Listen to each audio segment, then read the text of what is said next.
Top quality और consistent performance के लिए सिर्फ सिल्वर पंप्स। टॉप क्वालिटी और कंसिस्टेंट परफॉर्मेंस के लिए सिर्फ सिल्वर पंप्स, नाम याद रखना। केंद्र सरकारने ओबीसी जनगणना करण्याचा निर्णय घेतलेला आहे, मात्र अजून त्याला सुरुवात झालेली नाही। त्याला काही कालावधी आहे। मात्र या संदर्भामध्ये जनजागृती करण्यासाठी ओबीसी युवा अधिकार मंच जे आहे ते या ठिकाणी म्हणजे पूर्व विदर्भामध्ये यात्रा काढणार आहे। काय कशा प्रकारे ही यात्रा असणार, ओबीसी युवा अधिकार मंचाचे संयोजक आहे आपल्यासोबत उमेश कोराम आहे।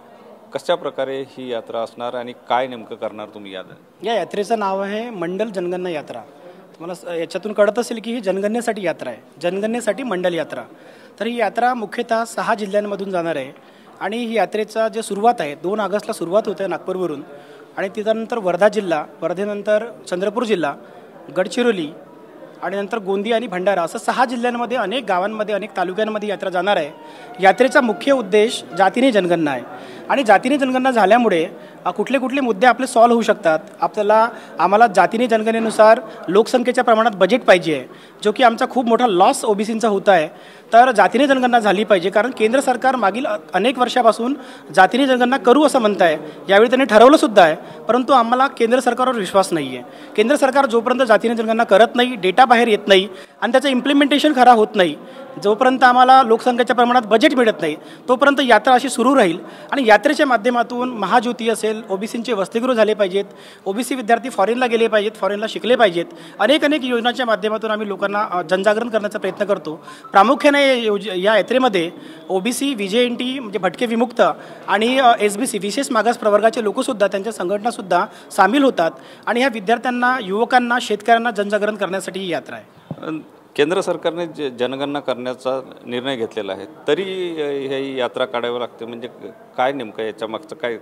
यापूर्वी 2019चा लोकसभा सार्वत्रिक निवडणूक लक्षात घेता त्यावेळीचे गृहमंत्री राजनाथ सिंग यांनी 2018ला असं म्हटलं होतं, जे निवेदन त्यांनी आत्ता केलेलं आहे अशाच प्रकारचं निवेदन त्यांनी 2018ला केलं होतं की आम्ही जातीने जनगणना करू। परंतु 2019चा चुनाव झाल्यानंतर त्यावेळीचे गृहराज्यमंत्री नित्यानंद राय यांनी लोकसभेमध्ये निवेदन केलं की आम्ही जातीने जनगणना करणार नाही। आणि ही जी सरकार आहे, ही सरकार आत्तापर्यंत म्हणत होती की जातीने जनगणना झाल्यामुळे ओबीसीमध्ये अराजकता माजेल आणि ओबीसीच्या जातीमध्ये झगडे लागणार। तरीसुद्धा आम्हाला त्याचे फायदे माहिती आहेत, जातीने जनगणनेमुळे फायदे जास्त आहेत, त्यामुळे आमची लढाई सुरू होती।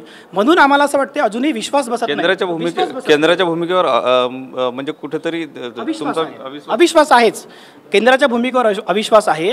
जोपर्यंत आमचा स्वतंत्र कॉलम येत नाही, कारण SC ST सारखा स्वतंत्र कॉलम आमच्या याच्यामध्ये आलं पाहिजे जनगणनेमध्ये, आणि जोपर्यंत डेटा बाहेर येत नाही, जनगणना करूनच नुसता फायदा नाही आहे, तर डेटा बाहेर आला पाहिजे आणि आम्हाला न्यायिक अधिकारानुसार लोकसंख्येच्या प्रमाणात निधीसुद्धा मिळाला पाहिजे।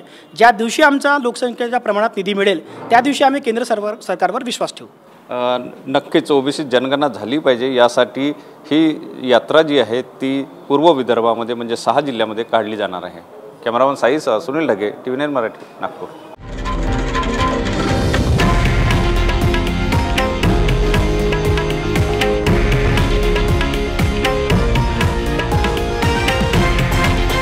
हे आहे देशातील नंबर 1 न्यूज नेटवर्क आणि आपण पाहत आहात TV9 मराठी, एकमेव।